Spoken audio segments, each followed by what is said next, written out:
Então eu quero já te pedir para abrir a sua Bíblia em Romanos, glória a Deus, carta aos Romanos no capítulo 8. Ontem nós tivemos no nosso primeiro dia de aniversário a presença do meu amigo reverendo Felipe, onde ele ministrou sobre Efésios 1. E a mensagem de hoje, ela se conecta diretamente com a mensagem de ontem. Então, se você não pôde estar ontem, não se preocupa, você vai conseguir entender. Mas eu quero te encorajar a depois ouvir no YouTube ou no Spotify o que foi ensinado aqui ontem, porque foi muito precioso, irmãos. Então, a mensagem de hoje, ela se conecta. Ela não é uma continuação, mas ela é uma conexão com o que nós vimos ontem. Amém? Vamos lá para Romanos 8, versículo 28 ao 30. Vai nos dizer assim a palavra de Deus. Sabemos que todas as coisas cooperam para o bem daqueles que amam a Deus, daqueles que são chamados segundo o seu propósito. Pois aqueles que Deus de antemão conheceu, ele também predestinou para serem conformes à imagem de seu Filho, a fim de que ele seja o primogênito entre muitos irmãos. E aos que predestinou, a esses também chamou. E aos que chamou, a esses também justificou. E aos que justificou, a esses também glorificou. Até aqui é o trecho que nós vamos ver na noite de hoje. Você já se perguntou, por acaso, qual é o propósito de Deus para a minha vida? Você já fez essa pergunta em algum momento da sua história? Seja sincero.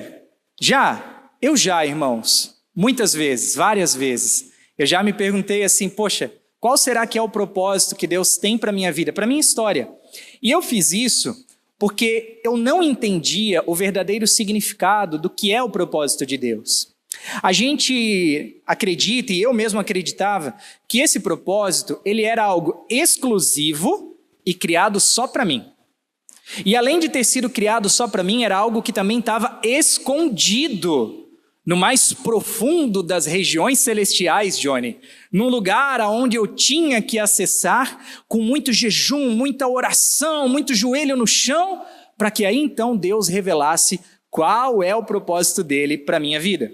Não sei se você já fez isso também, ou já acreditou nisso, mas eu acreditei, irmãos, por muito tempo. E quer saber qual era a verdade?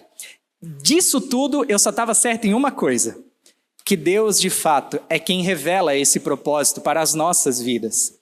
Mas ele revela não da maneira que eu imaginava que ele iria revelar, como quem sabe, num sonho, ou numa profecia, ou até mesmo sendo arrebatado ao terceiro céu. Não, irmãos, mas a gente vai amadurecendo e a gente vai entendendo que Deus ele revela o seu propósito através da sua palavra já revelada, que é a Bíblia. Então, a Bíblia, ela contém e ela é a resposta para esse e para todos os outros questionamentos do homem acerca da sua existência. Como, por exemplo, de onde nós viemos? A ciência vai dizer que a gente veio do Big Bang, que a gente evoluiu do macaco. Mas de onde de fato viemos? A Bíblia nos diz que nós viemos de Deus, fomos criados nele, escolhidos por eles desde antes da fundação do mundo. Então assim, se você quiser acreditar que você veio do macaco, tudo bem, mas eu não vim do macaco, eu vim de Deus. Deus sonhou comigo, Deus projetou como eu seria, cada fio de cabelo da minha cabeça, cada característica física que eu teria, Deus sonhou com isso. Inclusive meu olho torto, que é um pouco mais baixo que o outro. Até isso Deus sonhou e Deus planejou. Então nós não somos esse acaso. Outra pergunta que a Bíblia nos responde, nos dá a resposta é: por que estamos aqui? Qual é o propósito da nossa existência, o propósito da nossa vida? E também ela vai nos dizer a resposta para outra pergunta: para onde iremos depois daqui? São as três perguntas, eu acho, que permeiam toda a existência do ser humano. De onde viemos? Por que estamos aqui? E para onde nós iremos? Essas são as três perguntas chaves. E por que eu gosto de Romanos 8? Eu acho esse texto muito maravilhoso, irmãos, muito abençoado, justamente porque através dele a Bíblia vai nos revelar a resposta exata da pergunta que nós fizemos aqui no início. Qual é, afinal, o propósito de Deus para a minha vida, para a sua vida? Esse propósito está aqui, nesse texto de Romanos 8. E de acordo com o texto, o propósito de Deus para mim e para você é simples, muito simples: sermos conformes à imagem de seu Filho Jesus.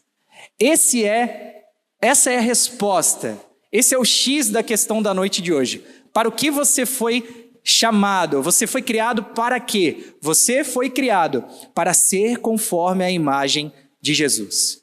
Eu e você fomos chamados para ser como Ele. E esse propósito de ser como Jesus é que vai ser o centro, que vai apontar para todas as outras coisas da nossa vida. Tudo aquilo que fazemos, tudo aquilo que pensamos e tudo aquilo que vivemos parte desse propósito, desse centro. Não é para Ele simplesmente, mas é a partir dele. Esse propósito vai guiar e nortear a nossa vida. Amém? E se nós encerrássemos aqui, você já poderia ir para casa com uma resposta muito boa a respeito do que é o propósito de Deus para a sua vida. Só que esse texto de Romanos, ele não fala só isso. Esse texto de Romanos, ele contém muitas outras verdades, ele tem muito mais a nos dizer para que a gente fique só nessa primeira parte. Como, por exemplo, o propósito é que sejamos como Cristo. Você já entendeu isso? Mas qual é o propósito de sermos como Cristo? Somos criados para ser como Jesus, mas para quê? Para qual propósito? Para qual motivo? Romanos 8, 28 a 30 vai nos dizer que propósito é esse, que motivo é esse. Então, eu quero te convidar a começar comigo lá do comecinho, que é o versículo 28. Pode projetar para a gente, Adriel, por favor? O versículo 28 na tela. Vai nos dizer assim, ó: sabemos que todas as coisas cooperam para o bem daqueles que amam a Deus e daqueles que são chamados segundo o seu propósito. Pode tirar o versículo da tela. Essa daqui, esse texto, esse versículo, ele com certeza ele é um dos versículos mais distorcidos e mal interpretados de toda a Escritura. E sabe por quê, irmãos? Porque as pessoas, elas cometem dois erros quando elas vão ler a Bíblia. O primeiro erro é ler um texto pela metade. Ah, não, eu vou ler até aqui e até aqui tá bom. Eu fico só com a parte que me interessa, só com a parte que já falou ao meu coração. E não continua o que vem depois. E o segundo erro é que a pessoa lê o texto fora do contexto. Ela vai na palavra, pega um versículo isolado, pela metade, já não bastasse pegar isolado, ela ainda fraciona ele na metade e diz assim: ah, é isso aqui que eu queria para poder postar no meu stories do Instagram. Não é assim que as pessoas fazem? Só que você quer ver o quão prejudicial isso é? Eu vou te provar. Vamos declarar junto Romanos 8, 28, só que não projeta, Adriel, sem projetar no telão e sem ler na Bíblia, olhando para mim. Vamos declarar o que diz Romanos 8, 28, vamos lá? Sabemos que todas coisas cooperam para daqueles... Opa, peraí... Me parece que depois daqueles que amam a Deus, as vozes diminuíram, parece que não houve continuidade. Ah, por quê, irmãos? O versículo acaba ali: todas as coisas cooperam para o bem daqueles que amam a Deus. Aleluia! O versículo acaba aqui? Não acaba. Ele não acaba, ele continua. Ele continua. E aí você entendeu a gravidade do problema? A gente lê o texto pincelando partes dele que nos interessam. A gente ouve ao longo da nossa caminhada cristã apenas fragmentos de texto que soam bem aos nossos ouvidos e a gente fica com eles. A gente não vai entender o que tem antes, o que tem depois, para onde esse texto está apontando, da onde esse texto surgiu, da onde ele veio. Não é assim, Sheila? É assim, irmãos, infelizmente é assim, a gente vai picotando eles, só que isso acaba distorcendo completamente o sentido original da mensagem bíblica. Então pensa comigo, qual é o objetivo de alguém que fala que todas as coisas cooperam para o bem daqueles que amam a Deus e para aqui? Ora, a pessoa que fica só com essa primeira parte, que fracionou ele nesse texto, ela está fazendo isso simplesmente para ter uma mensagem motivacional, ou apenas uma mensagem de conforto para os seus dias ruins. Não é bom a gente pensar assim, olha, Nena, as coisas não estão dando certo para você, meu irmão. Não se preocupa. Se você tem Deus no seu coração, tudo isso que está acontecendo é para o seu bem. Isso dá um conforto na gente, dá um ânimo, dá uma empolgação ouvir isso, não dá? Dá, irmãos, claro que sim. Só que, inclusive, tem pessoas que entendem o quê? Que esse bem que o texto está falando, todas as coisas cooperam para o bem. Tem gente que entende que esse bem é algo melhor da parte de Deus que vai acontecer depois de uma circunstância ruim, depois de um evento ruim no meio da sua jornada. É mais ou menos assim, Nena, você perdeu o emprego? Fique em paz, meu irmão, porque a Bíblia fala que todas as coisas cooperam para o seu bem. Então é porque Deus está preparando um emprego melhor para você. Descansa teu coração. Que o teu carro quebrou, foi para a oficina, se você vai ter que fazer um motor, fica em paz. Todas as coisas cooperam para o seu bem. Então Deus está preparando um carro melhor para ti. Deus está preparando um apartamento melhor, Deus está preparando uma viagem melhor, eu não sei. Mas as pessoas tentam dizer que esse texto ele está sempre apontando para algo melhor que vai acontecer depois de uma circunstância ruim. Aí o camarada perde o emprego, a pessoa diz, não, Deus está preparando um emprego melhor para você. Tem certeza que ele está? É verdade isso? Quem foi que disse que Deus está preparando um emprego melhor? E se a pessoa perdeu o emprego porque ela é irresponsável?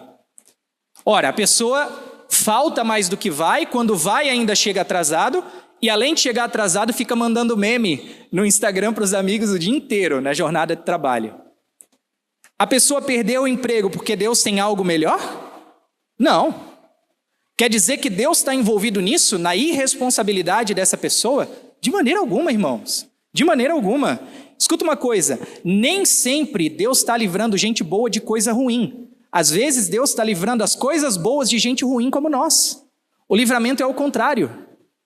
Não é Deus te livrando de algo ruim, é que você está tão ruim que Deus não quer prejudicar aquilo que está bom.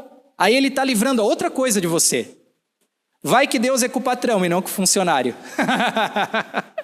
Já parou para pensar nisso?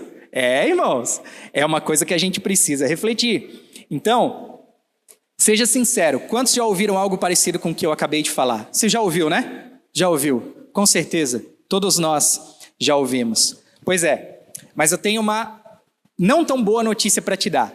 Não é isso que o texto quer te dizer. Não é isso que a mensagem bíblica original está nos dizendo. Que se você perder um emprego é porque Deus vai te dar um melhor. Que se o seu carro furou é porque Deus vai te dar um carro melhor. Tira isso da sua cabeça nessa noite, em nome de Jesus. Ele fala assim, que todas as coisas cooperam. E o termo original de cooperam é trabalham juntas. Então é como uma engrenagem que está trabalhando junta. Existem coisas que trabalham juntas para o bem daqueles que amam a Deus. Mas para a gente entender isso da maneira certa, nós precisamos fazer duas perguntas para o texto. A primeira pergunta é, que bem é esse que o texto está dizendo que vai acontecer? Ele diz que vai acontecer um bem, que todas as coisas vão trabalhar em conjunto para que esse bem aconteça. Mas que bem é esse? Primeira pergunta. A segunda, quem são os daqueles que o texto fala? Porque ela diz que as coisas vão cooperar em conjunto para o bem daqueles que amam a Deus. Quem são esses daqueles? Onde estão? Onde vivem? Do que se alimentam? Sexta no Globo Repórter. Então nós vamos começar com a resposta da pergunta número 2, porque ela está justamente no que vem depois da vírgula, logo na sequência, e que quase ninguém fala, que foi justamente aquela parte que nós declaramos que faltou. Lembra aquela partezinha do todas as coisas cooperam? Pois é. Esse favor conjunto de Deus, ou essa engrenagem de coisas cooperando juntas, ela vai acontecer na vida daqueles que amam a Deus e que são chamados segundo o seu propósito, diz o texto. Opa, então peraí, não é para todo mundo que todas as coisas vão cooperar para o bem. Não, mas É somente para a vida daqueles que são chamados segundo o propósito de Deus. Viu como o texto ele dá uma filtrada na informação e na aplicação dessa verdade? Pois é, essa palavra que diz ali chamados, aqueles que são chamados, essa palavra ela significa, no original, aquele que é selecionado e designado divinamente, convidado a obter a salvação. E nós já aprendemos, na doutrina da eleição incondicional, quem é essa pessoa. Você se lembra? Isso mesmo. Os eleitos de Deus, meu irmão. E aí você começa a ver que esse texto ele está dando já um sentido muito diferente do que nós tínhamos no começo dessa mensagem. Todas as coisas vão cooperar para o bem daqueles que amam a Deus e que são chamados segundo o seu propósito. Mas esses que são chamados são aqueles que Deus escolheu para a eterna salvação. Então não é todo mundo. Não é para todos que tudo vai cooperar para o bem. Tem coisas que vão acontecer na vida daqueles descrentes que vai acontecer para o mal mesmo, porque Deus não está trabalhando para o bem desses. Mas o apóstolo Paulo, ele não para aqui. Agora ele segue no versículo 29, desenvolvendo ainda mais a ideia de quem são esses chamados. E inclusive, qual é o propósito para o qual eles foram chamados a viver. Vamos lá? Versículo 29. Pode projetar agora, isso. Pois aqueles que Deus de antemão conheceu, ele também predestinou para serem conformes à imagem de seu Filho Jesus, a fim de que ele seja o primogênito entre muitos irmãos. Veja aqui que Paulo ele começa esse texto com a palavra pois. Pois aqueles que Deus de antemão conheceu, ele também predestinou. E essa palavra pois, ela está ali como uma conjunção explicativa para ligar as duas ideias de Paulo. Ele está fazendo uma ligação do versículo 28 com o versículo 29, agora explicando o que ele disse antes. Fica bonito agora, né, a palavra, né? Conjunção explicativa. Eu aprendi sexta no Google quando eu estava preparando a mensagem. Então aqui ele está destrinchando o que ele disse anteriormente. E ele fala o quê? Que aquelas pessoas que foram chamadas por Deus, segundo o seu propósito, são pessoas que Deus de antemão conheceu. Antes da fundação do mundo, Deus conheceu essas pessoas de antemão. E novamente, essa palavra antemão, conheceu, vai significar no original aqueles que Deus elegeu para a salvação. Então assim, Deus elegeu homens e mulheres para si mesmo, desde antes da fundação do mundo, e ele predestinou esses homens e mulheres. Ou seja, ele deu já de maneira prévia, predestinou, deu um destino prévio para essas pessoas, que seria o seu propósito maior. E que propósito é esse? Justamente o que vem a seguir nesse mesmo versículo. Projeta para a gente o 29, e por favor não bate na mesa de luz, senão ela apaga. Desencosta da mesa, irmão, por favor. Isso, para não dar blackout na luz aqui. Olha só o que diz o seguinte do texto. Então Deus de antemão elegeu algumas pessoas para a salvação e predestinou elas, deu um destino prévio para que elas fossem conformes à imagem de seu Filho. Esse é o propósito dos eleitos de Deus, daqueles que Deus chama, daqueles que Deus ama e trouxe para si, mediante a fé e o arrependimento. E não é por acaso que Paulo usa o termo conformes, mas esse termo justamente ele designa esse propósito, que o seu significado é tomar a forma de outro. Então Deus escolheu homens e mulheres para tomarem a forma de Jesus, para serem semelhantes à forma de Jesus, conformes à imagem de Cristo, tanto na sua maneira de viver, de pensar e de agir. E agora, sim, agora você entendeu completamente o sentido do que o versículo 28 e 29 tem a te dizer. O propósito maior de Deus para a sua vida, o propósito maior de Deus para o seu povo, é que nós fôssemos chamados por Ele desde a eternidade, para que nós sejamos cada vez mais como Jesus. Bota o banner da mensagem aí, que esse é o tema da mensagem. Fomos chamados para ser como Jesus. Então, se você queria uma resposta de por que você está aqui na terra, para o que você está vivendo para ser conforme a imagem de Cristo Jesus. E esse propósito, ser a imagem de Cristo Jesus, é o bem que o texto anteriormente fala. O texto disse que todas as coisas cooperam para o bem daqueles que amam a Deus. Que bem é esse? Ser conforme a imagem de Jesus. O propósito de Deus para a sua vida não é te dar um carro melhor, não é te dar um emprego dos sonhos ou uma super realização pessoal. Isso pode até fazer parte, eu oro para que faça parte da sua história. Mas o propósito maior de Deus e a melhor coisa que Deus pode fazer por você e por mim é nos fazer mais parecidos com Jesus. Se tem algo bom que Deus faz por nós, é nos fazer mais parecidos com Cristo Jesus. Todo o resto vem depois. Se Ele vai me abençoar com uma casa própria, se Ele vai me abençoar com um carro do ano, com uma viagem para Disney, se for da tua vontade, teu filho está pronto, pai. Mas se Ele for abençoar, isso vem depois, é secundário. O principal, o fundamento dos eleitos de Deus é serem conforme a imagem de Jesus. Para isso você foi chamado, para isso você foi escolhido. É para isso que Deus te salvou. Não foi para você ficar orando, pedindo coisas materiais, ansioso pelo que você vai comer, pelo que você vai vestir, ansioso pelas coisas dessa terra. Não, irmãos. A nossa ansiedade tem que ser aquela ansiedade assim, Pai, hoje eu quero acordar para ser mais parecido contigo. Me ajuda no dia de hoje, no decorrer de hoje, a refletir Cristo na minha vida. Eu quero amar como Jesus amou, eu quero perdoar como Jesus perdoou, eu quero honrar as pessoas como Jesus honrou, enfim, que o nosso desejo, a nossa intenção seja ser como Jesus todos os dias, porque esse é o propósito para o qual eu e você fomos salvos por Ele. E se você guardar isso no seu coração, todas as outras coisas, irmãos, elas vão passar a ter um novo sentido. Você já não vai mais viver para você mesmo, mas você vai viver para a glória de Deus, porque o seu interesse, a sua intenção, ao acordar e ao deitar vai ser, eu preciso refletir Jesus. Será que no dia de hoje eu refleti Cristo naquilo que eu fiz?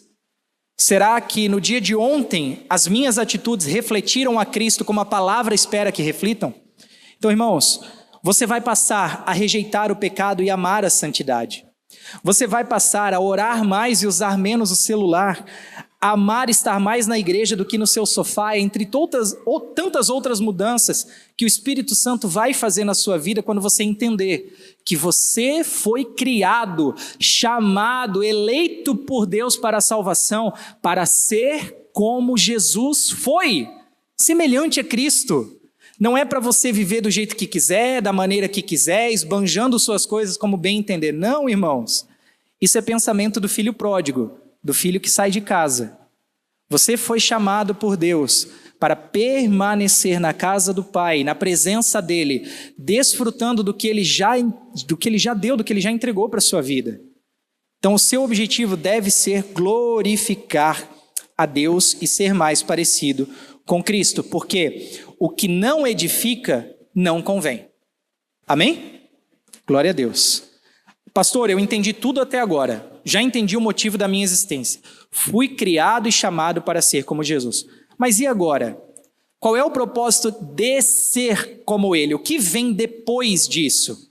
A resposta vai estar no finalzinho do versículo 29. Pode projetar para nós, onde Ele vai nos dizer que fomos chamados e predestinados para ser a imagem de Cristo, a fim de que Ele seja o primogênito entre muitos irmãos. A fim, com a finalidade de que Ele seja o primogênito entre muitos irmãos. E isso é maravilhoso, irmãos, mas ao mesmo tempo é muito sério. Ao tempo que esse texto nos dá uma perspectiva maravilhosa do que Deus pode fazer através de nós, isso lança sobre nós uma responsabilidade a qual nós não podemos negligenciar. E é maravilhoso porque o texto vai nos mostrar que o propósito de Deus para a nossa vida não é simplesmente individual. Não, irmãos, mas ele é coletivo. Também não se trata apenas do que ele tem para mim, mas se trata do que ele tem para nós, como família de Deus. Deus nos elegeu, nos chamou e nos predestinou de maneira individual. Sim, Deus escolheu você, Deus chamou você, Deus amou você e trouxe você para Ele através de Cristo Jesus. Mas depois de você, Ele fez tudo isso para te envolver num propósito muito maior e coletivo, não mais individual. E que propósito coletivo é esse? Formar uma família para Ele. O propósito de Deus para te salvar, para te fazer a imagem de Cristo Jesus, está no final do versículo 29, a fim de que ele seja o primogênito entre muitos irmãos. Ou seja, a partir de nós, irmãos, a família de Deus passa a existir. Nós somos chamados para formar uma família para Ele. Deus enviou o seu Filho, que era unigênito, para na cruz morrer, se entregar voluntariamente e a partir disso se tornar o primogênito. Ele era o único, só ele era filho, mas a partir dele, eu e você também somos filhos de Deus. Por adoção, agora por meio de Cristo, nós podemos fazer parte da família de Deus. E qual é a família de Deus? Somos nós, irmãos, a igreja de Jesus. Essa é a família de Deus. Essa é a família de Deus. A igreja que Jesus veio estabelecer e fundar na terra quando ele estava aqui. Por isso que nós sempre enfatizamos que a igreja não é singular, a igreja é plural. A igreja não é sobre mim, mas sobre nós. O culto não é sobre eu, mas sobre nós. Pois nós não fomos salvos para ficar isolados, vivendo no nosso fantástico mundo de Bob. Não! Nós fomos salvos, chamados por Ele para nos envolvermos e participarmos da comunhão dos santos, semana após semana, domingo após domingo, até que Ele venha nos buscar. Esse é o propósito coletivo do Senhor. Te chamou num propósito individual, que é ser a imagem de Cristo. E a partir disso, a sua finalidade, o seu propósito passa a ser formar uma família para Deus. Mas, ao tempo que esse texto é maravilhoso, lembra que eu falei para você que ele também nos traz uma responsabilidade? Pois é.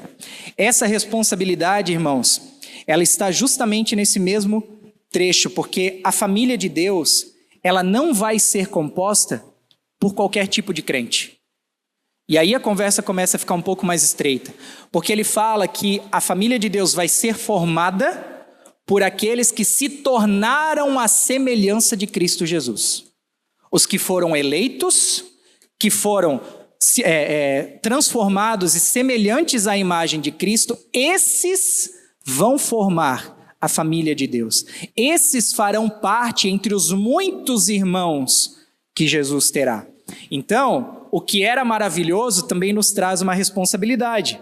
E eu quero ser contado entre esses muitos irmãos. Eu não sei você, eu quero estar nessa família de Deus contado entre eles. Por isso, obrigatoriamente, se você quer fazer parte da família de Deus, ser contado entre esses muitos irmãos que o texto diz que vão ser contados, não tem outro jeito, a não ser você se tornar semelhante a Cristo.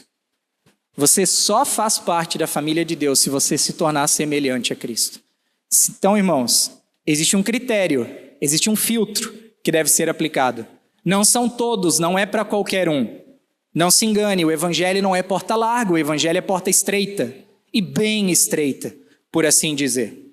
Então agora, nós vamos, para concluir, sintetizar todas as informações que nós aprendemos hoje, e nós vamos sintetizar elas em uma única frase, parafraseando o versículo 28 e 29, que poderia ser essa frase aqui, ó.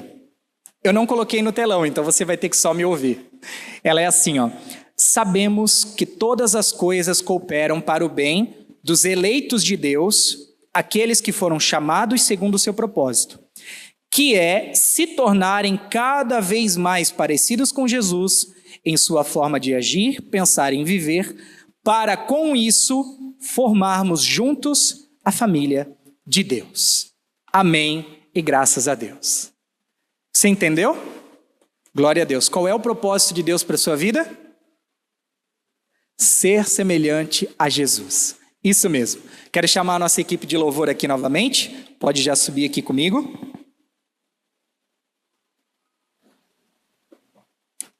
E para nós concluirmos, vamos só fazer uma recapitulação rápida.